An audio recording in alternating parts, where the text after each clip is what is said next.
Baik saudaraku yang terkasih, persiapkan hati kita, pikiran kita. Kita menerima kebenaran firman Tuhan dan setelah ini kita juga akan menerima perjamuan kudus. Ya, untuk kita bisa semakin hari, semakin menyadari bahwa hidup kita ini adalah satu di dalam Tuhan. Dan hidup kita ini butuh Tuhan. Dan Tuhan menjadi kekuatan dan andalan kita. Amin saudara. Saudara, kita mau masuk dalam kebenaran firman Tuhan. Belakangan ini kita terus berbicara tentang hidup yang bertumbuh, hidup yang berbuah bagi Tuhan. Inilah sebuah konsentrasi dan fokus dari sebuah kehidupan kekristenan. Kehidupan kekristenan tidak boleh lepas dari sebuah fokus kepada tujuan arah Kristus, yaitu kepada kedewasaan Kristus. Hidup yang berbuah adalah hidup yang semakin serupa dengan gambaran Kristus. Hidup yang berbuah adalah sebuah kehidupan yang tidak lagi menjadi sama dengan dunia ini, saudara. Hidup kekristenan adalah sebuah kehidupan yang terus semakin hari semakin dibentuk, semakin diproses, sehingga karakter Kristus terus bertumbuh dalam kehidupan kita. Kekristenan pada saat kita berjumpa dengan Yesus, bukanlah Yesus mencari sebuah keahlian, kehebatan saudara, pangkat saudara dan saya, jabatan yang tinggi, uang yang banyak. Bukan itu yang dicari. Kehidupan di dalam pertemuan dengan Kristus adalah sebuah kehidupan yang pada saat bertemu dengan Yesus kita tidak malu bertemu dengan Dia. Kenapa? Karena hidup kita adalah sebuah kehidupan yang semakin serupa dengan gambaran Kristus. Yang semakin serupa dengan kedewasaan Kristus. Kita tidak bisa membawa apa-apa ke tengah-tengah dunia ini, saudaraku yang terkasih. Kita tidak bisa membawa apa-apa dan mempersembahkan sepertinya perkara yang baik di hadapan Tuhan dengan harta benda dan kemewahan hidup kita. Tidak. Tetapi pada saat perjumpaan kita dengan Dia, saudara, maka kita hanya bisa membawa sebuah kehidupan yang selama di dunia menyenangkan hati Tuhan. Hidup bertumbuh dan dewasa di dalam Kristus. Itulah sebuah kehidupan kekristenan. Saya mau beritahu kepada kita, saudaraku yang terkasih, dengarkan baik-baik. Fokus dari sebuah kehidupan anak-anak Tuhan adalah bagaimana saya semakin hari semakin serupa dengan Kristus. Bagaimana karakter saya semakin hari semakin diubah oleh Kristus.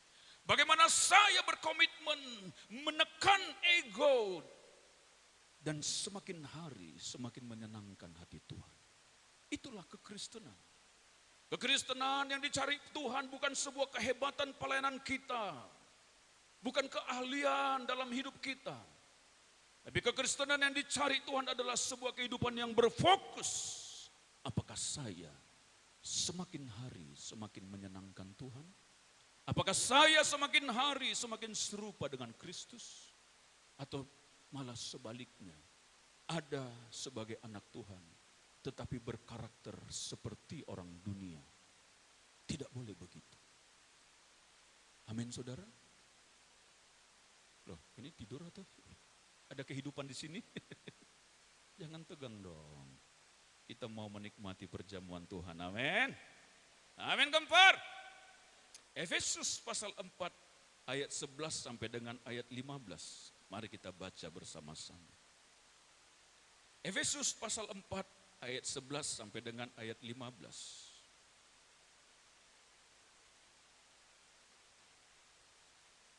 Kita baca bersama-sama dengan suara yang keras, yang siap katakan amin.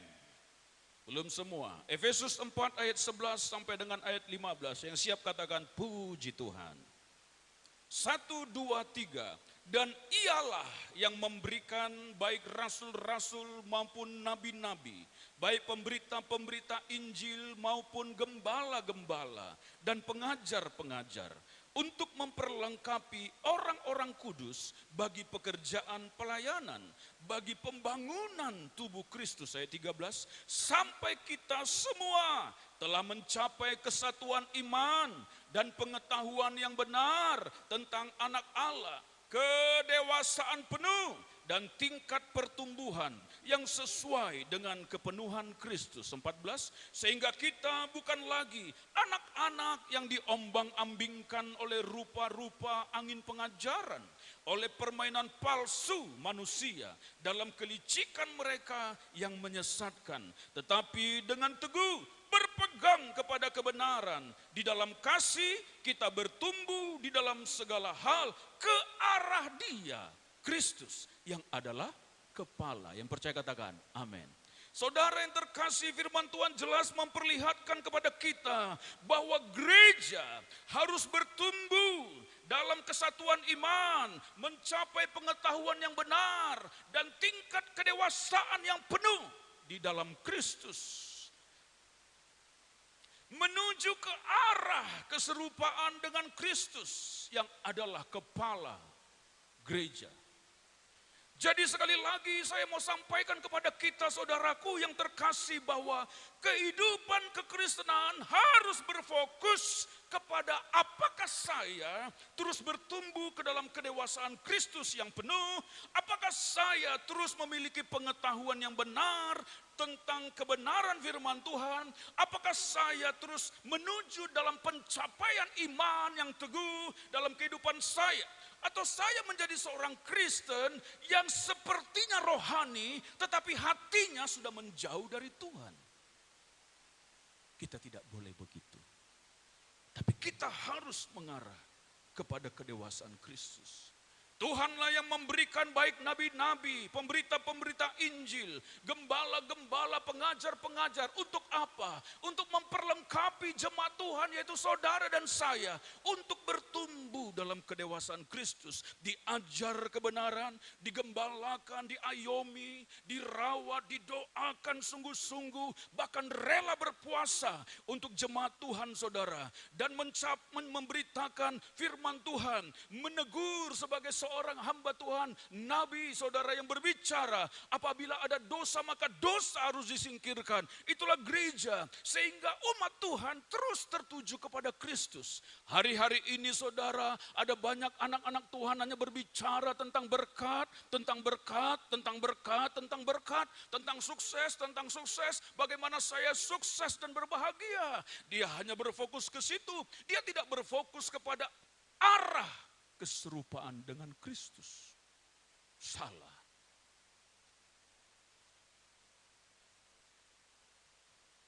Itulah yang Tuhan cari. Sampai kita semua mencapai kesatuan iman. Sampai kita semua memiliki pengetahuan yang benar tentang anak Allah.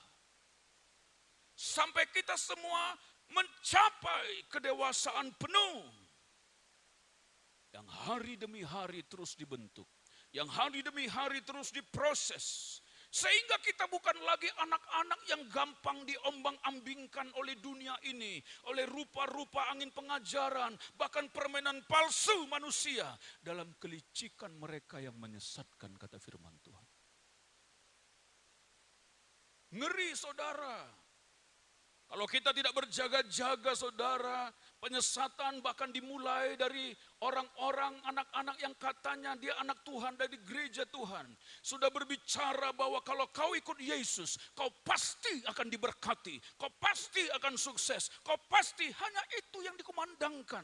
Tetapi sudah jarang orang-orang berbicara, kalau kau mau ikut Yesus, tinggalkan dosa, tinggalkan kemunafikan, tinggalkan kenajisan. Kalau kau mau ikut Yesus, lepaskan semua kekayaanmu.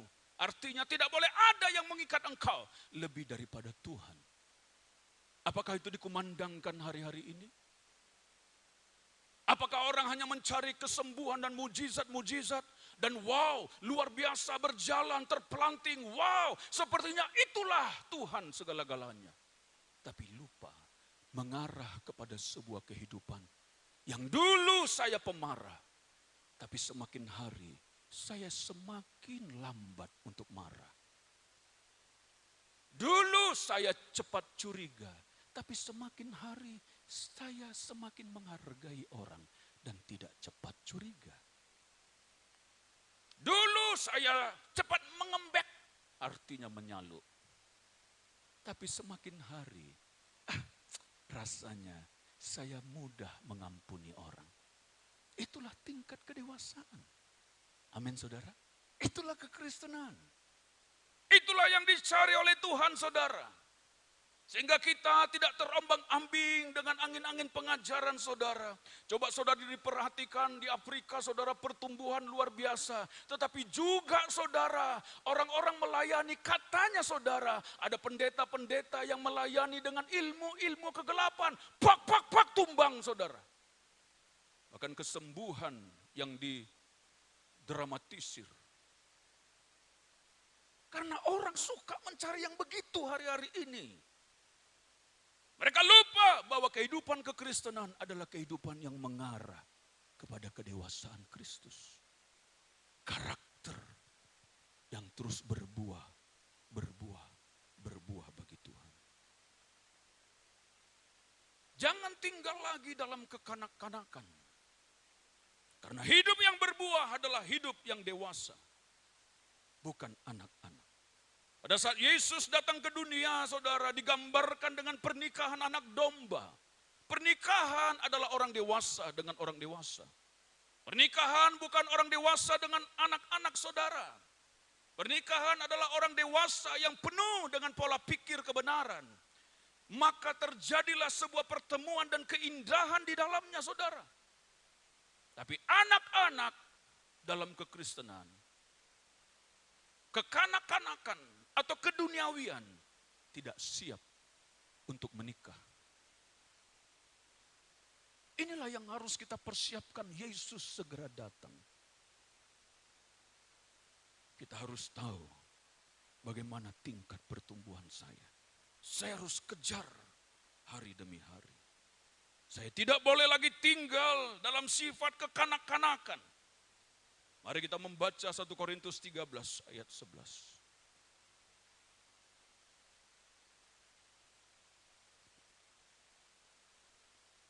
1 Korintus 13 ayat 11. Ada di depan, kita baca bersama-sama, yang siap katakan amin. 1 Korintus 13 ayat 11, 1, 2, 3. Ketika aku kanak-kanak, aku berkata-kata seperti kanak-kanak. Aku merasa seperti kanak-kanak. Aku berpikir seperti kanak-kanak. Sekarang sesudah aku menjadi dewasa, aku meninggalkan sifat kanak-kanak itu.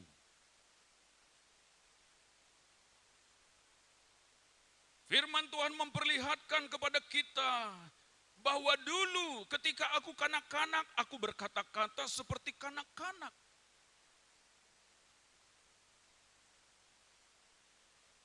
Ada ponakan saya masih kanak-kanak. Dia ngomong tapi kita tidak ngerti apa yang dia ngomong.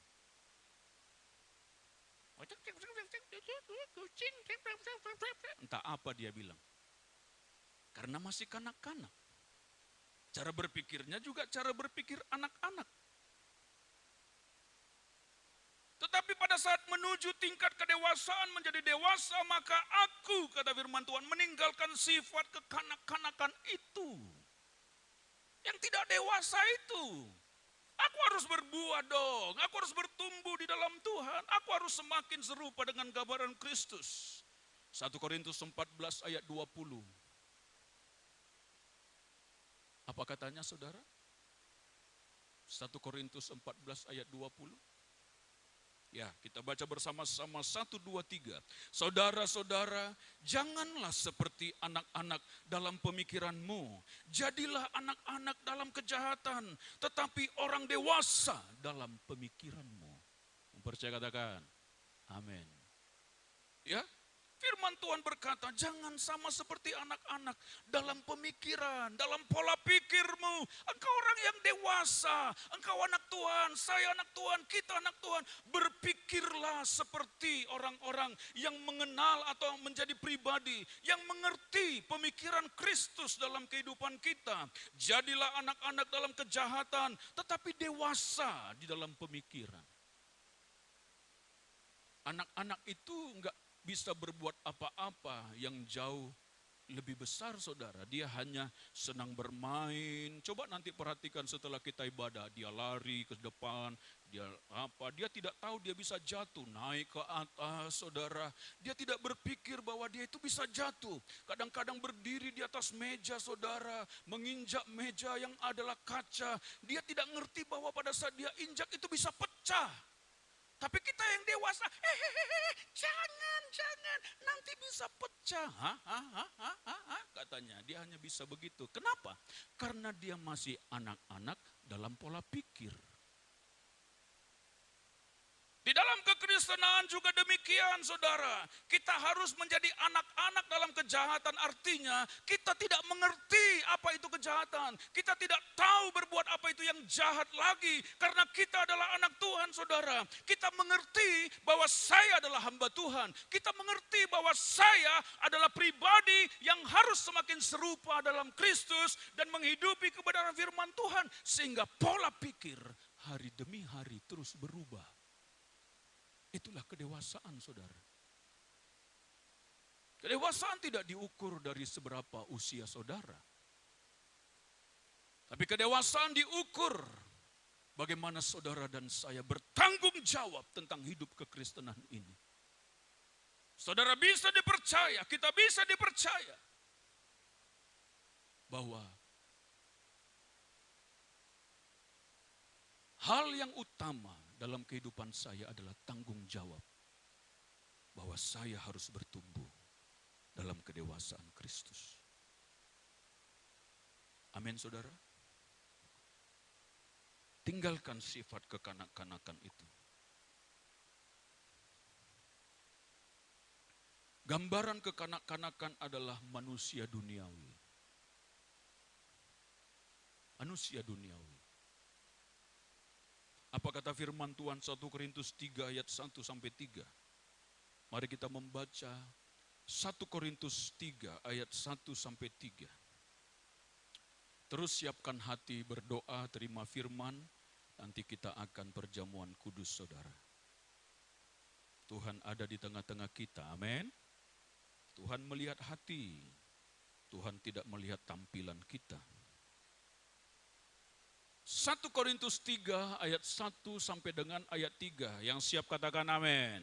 1, 2, 3. Dan aku, saudara-saudara, pada waktu itu tidak dapat berbicara dengan kamu seperti dengan manusia rohani. Tetapi hanya dengan manusia duniawi yang belum dewasa dalam Kristus. Ayat 2. Susulah yang kuberikan kepadamu bukanlah makanan keras, sebab kamu belum dapat menerimanya.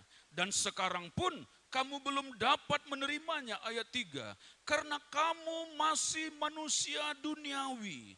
Sebab jika di antara kamu ada iri hati dan perselisihan, bukankah hal itu menunjukkan bahwa kamu manusia duniawi dan bahwa kamu hidup secara manusiawi?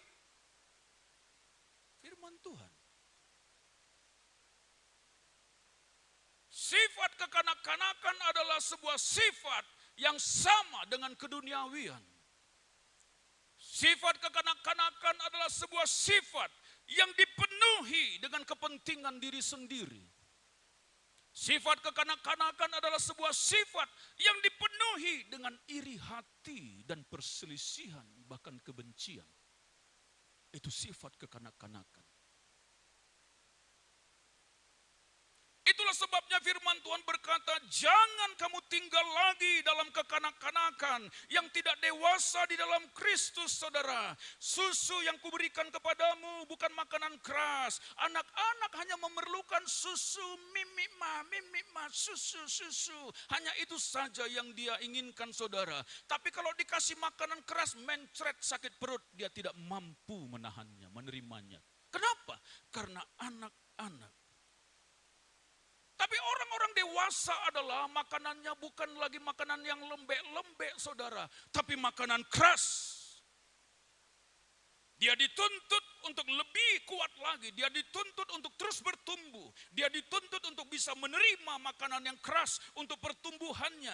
Terus dalam tahap-tahap kekristenannya, dia semakin serupa dengan Kristus, saudara. Dia tidak takut apabila dia ditegur. Dia tidak takut apabila dia dimarahi bahkan. Dia tidak takut menerima tugas-tugas dan tanggung jawab. Karena dia adalah orang yang dewasa. Amin, saudara. Tapi anak-anak tidak bisa menerima tanggung jawab. Kalau dia menerima tanggung jawab, dibuat terbengkalai. Kalau dia menerima kepercayaan, tidak bisa kita percayai. Kenapa? Karena dia belum mampu melakukannya. Dia dengan gampangnya meninggalkan itu, saudara. Dia dengan gampangnya melupakan apa yang dipercayakan kepada dia. Dia tidak pernah mau atau tidak mengerti bahwa dia harus menyelesaikan tugasnya sampai akhir. Itulah yang Yesus lakukan. Bahkan sampai digantung di atas kayu salib. Susu yang kuberikan kepadamu bukan makanan keras karena kamu masih manusia duniawi. Firman ini ditujukan kepada anak-anak Tuhan, bukan kepada orang di luar sana, saudara. Kamu masih manusia duniawi. Masih kekanak-kanakan. Kenapa? Karena di dalam dirimu masih ada iri hati, perselisihan. Itu menunjukkan kamu masih duniawi. Karakternya.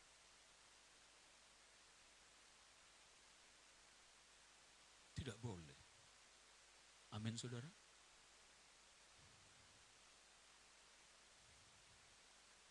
Jangan ada perselisihan. Jangan ada iri hati.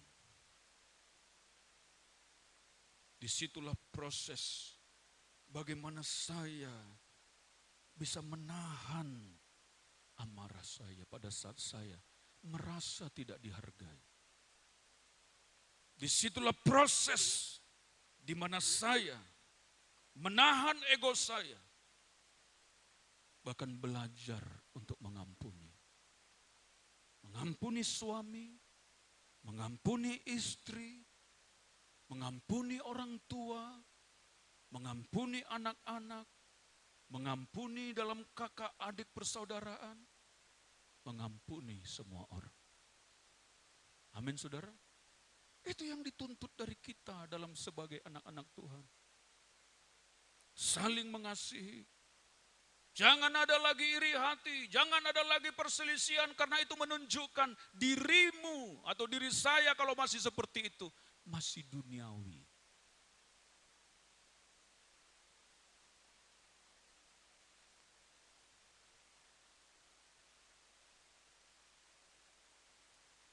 Kenapa bisa terjadi ada iri hati perselisihan? Karena sering sekali, saudara, manusia ini dengan otak, pikiran, dan perasaan yang Tuhan berikan, kalau dia tidak dilingkupi dengan kepenuhan Kristus dan menjaga dirinya dalam kebenaran, maka pikiran ini bekerja, saudara. Pikiran kita ini terus bekerja loh. Saudara pernah nggak mau tidur malam, pikiran terus ke sana kemari, nggak bisa tidur, pernah kan? Pernah.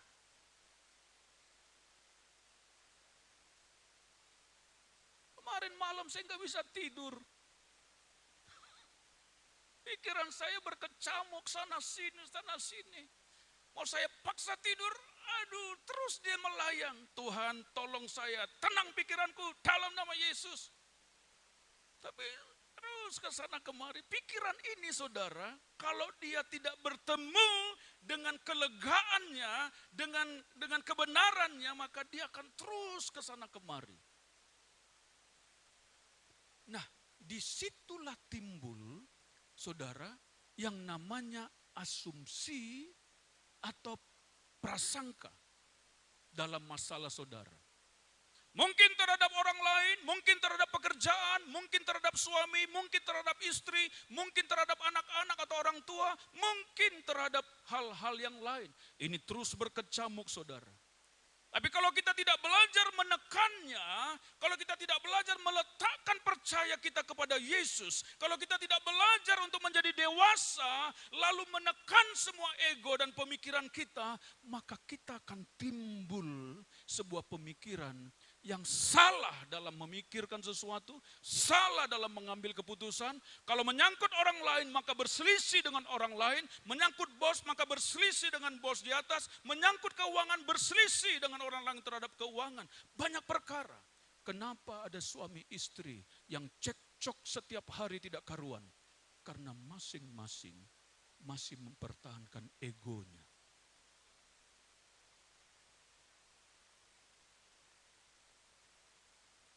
Masih bersifat kekanak-kanakan.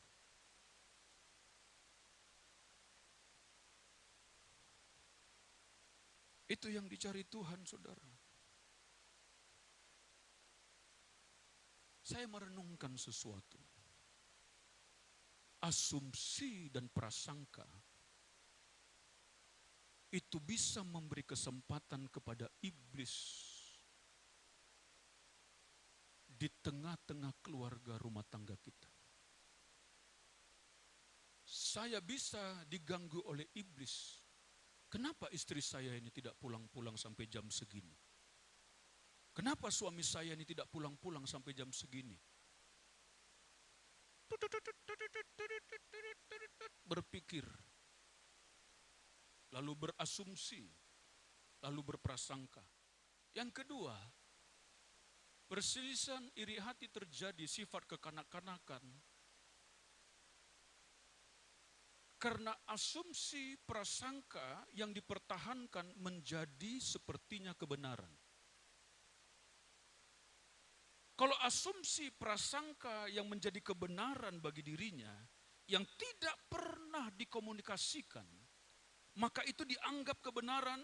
Dan itulah kesempatan untuk iblis bekerja dan menjadi perselisihan di antara saudara seiman. Dan kalau mulai saya berasumsi dan memikirkan sesuatu dan sementara saya tidak pernah mengkomunikasikan kebenaran itu kepada orang yang saya asumsikan, lalu saya bercerita kepada orang lain, bla bla bla bla bla bla bla bla bla bla bla bla. Tahukah saudara, asumsi dan prasangka saya yang saya ceritakan kepada orang lain yang tentunya belum tahu kebenarannya menjadi fitnah dan kebohongan yang saya hambur-hamburkan kepada orang lain. Disinilah letak kehancuran dalam gereja Tuhan. Kalau kita tidak menjadi dewasa.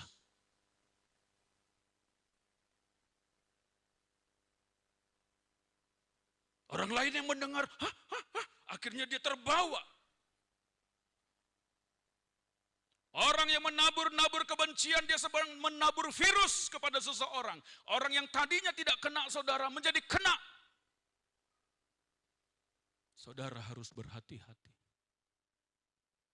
Itulah sebabnya firman Tuhan berkata, cepat mendengar, lambat berkata-kata. Amin, saudara. Cepat mendengar, lambat berkata-kata. Karena belum tentu yang kita dengar itu benar.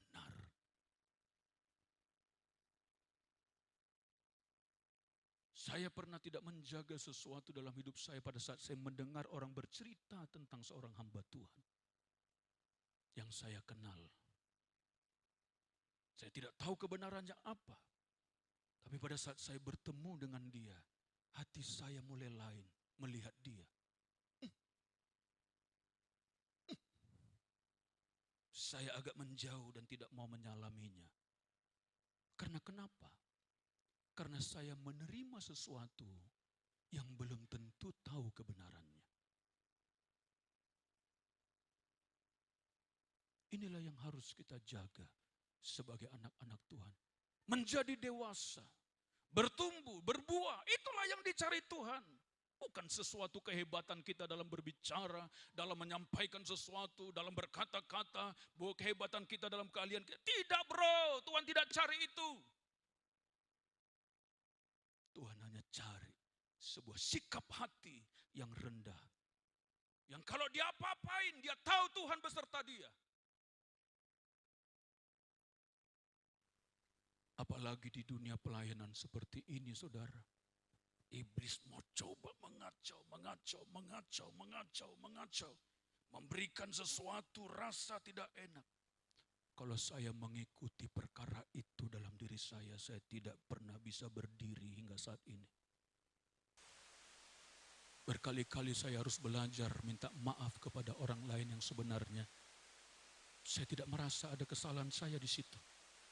Tapi karena terjadi perselisihan, saya harus mendahului untuk minta maaf. Tapi bukan dicari siapa benar, siapa salah. Yang dicari adalah apakah saya mau bertumbuh dan berbuah dalam kedewasaan Kristus. Inilah hari-hari ini yang dituntut Tuhan dalam akhir zaman ini, saudara. Bukan kehebatan kita, bukan sebuah pelayanan kita yang megah dan hebat. Tetapi di dalamnya penuh dengan keropos-keropos seperti tulang-tulang kering yang tidak ada artinya apa-apa. Tetapi yang Tuhan cari hari-hari ini adalah sebuah gereja yang bertumbuh dalam kedewasaan Kristus. Yang Galatia 2 ayat 20 berkata bahwa namun aku hidup, tapi bukan lagi aku sendiri yang hidup, tapi Kristus yang hidup di dalam aku. Amin, saudara. Memang kalau diproses itu sakit. Sakit betul.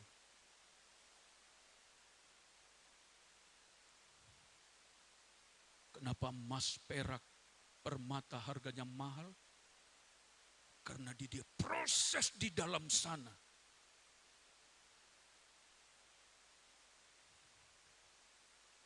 Mahal. Kenapa saudara bangga pakai emas, kalung emas? Karena itu mahal. Kenapa saudara pakai cincin emas? Karena memang emas itu mahal.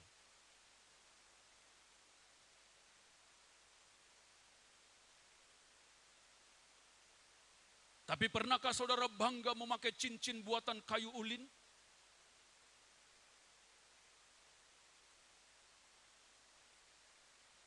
Lalu memakai besar, lalu saudara banggakan.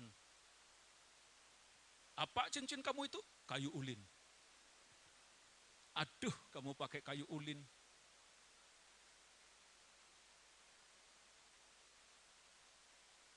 Kenapa? Karena emas itu mahal harganya. Kalau saudara mau bertumbuh, berbuah, lebih lagi ke arah Kristus, proses yang kadang-kadang menyakitkan. Dan sering sekali air mata saya keluar. Karena proses itu. Saya harus menganggap diri saya bukan apa-apa dan tidak berarti apa-apa. Saya harus menyerahkan semua kepada Tuhan. Rasanya, tapi saya harus menekan. Sering sekali.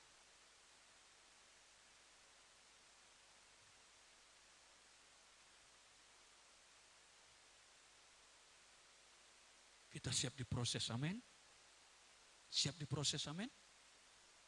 Siap dibentuk oleh Tuhan, amin. Karena kita berharga.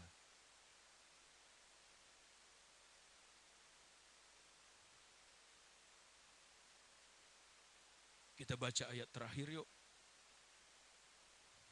Galatia 5 ayat 22.